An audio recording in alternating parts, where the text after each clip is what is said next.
c'était vraiment important ce soir, avant le dévoilement de l'œuvre monumentale dans le Fort d'Elgrès et l'écrin, on puisse montrer tout ce cheminement qui a permis à l'artiste Dimitri Fagbohoum d'arriver à cette œuvre monumentale.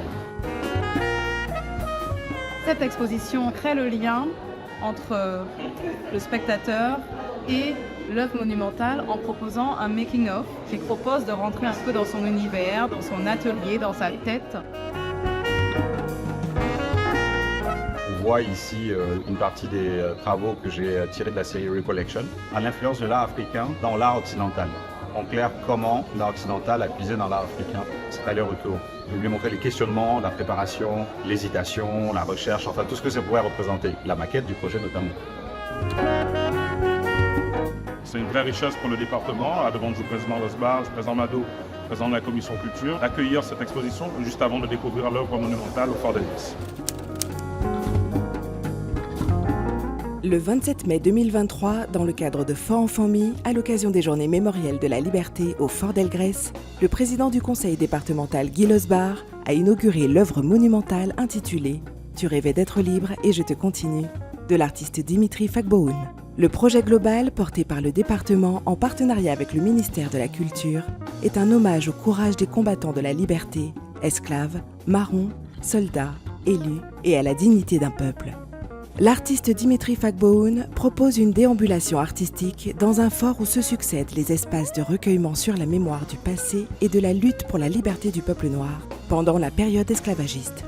Le Fort d'Elgrès est désormais l'écrin des symboles de la réappropriation de l'histoire et de la résilience du peuple guadeloupéen au moyen de 5 œuvres. Tu rêvais d'être libre et je te continue. Une sculpture monumentale en bronze de 4 mètres de haut en forme de point levé, symbole de toutes les luttes. À l'univers entier, un puits de lumière diffusant à plus de 10 km de haut qui matérialise le cri de Delgrès à l'univers entier. Rhizome, une installation lumineuse sur une des murailles qui trace symboliquement les cicatrices du passé. Vivre libre ou mourir, la formule inscrite sur une muraille rappelle les résistances et les luttes contre l'esclavage. Rive sonore.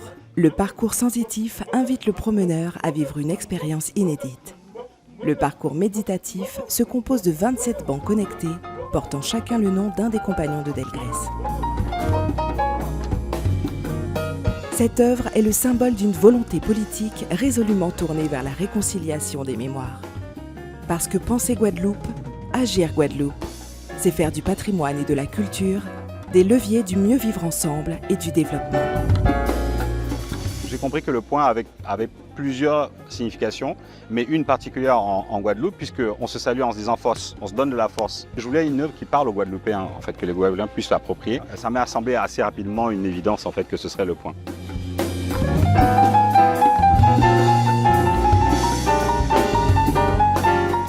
Le message à retenir de Delgrès, d'Ignace et de leurs compagnons. Marcher ensemble. Avancer ensemble vers notre destin. Toutes mes félicitations, Dimitri. L'inauguration d'une œuvre d'art qui fait sens, nous interpelle, comme toute œuvre d'art, qui nous fait réagir, qui joue sur notre sensibilité et nos émotions. Mais là, c'est une invitation à l'engagement. Comme ça que je reçois cette décision du département de la Guadeloupe de réaliser cette commande publique. Et l'artiste s'est exprimé en montrant bien que le message de Delgrès, ce n'est pas un message qui est tourné vers le passé, c'est un message qui est tourné vers le présent. C'était un message universel et un message qui doit nous mobiliser.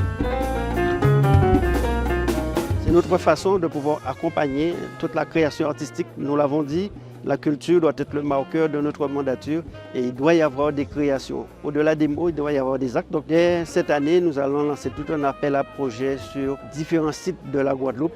Et ce que nous voudrions, c'est qu'au-delà du 27 mai, qu'il y ait beaucoup de marqueurs, des œuvres de cette dimension qui soient créées. L'art transmet aussi donc des messages que nous tenons à faire connaître.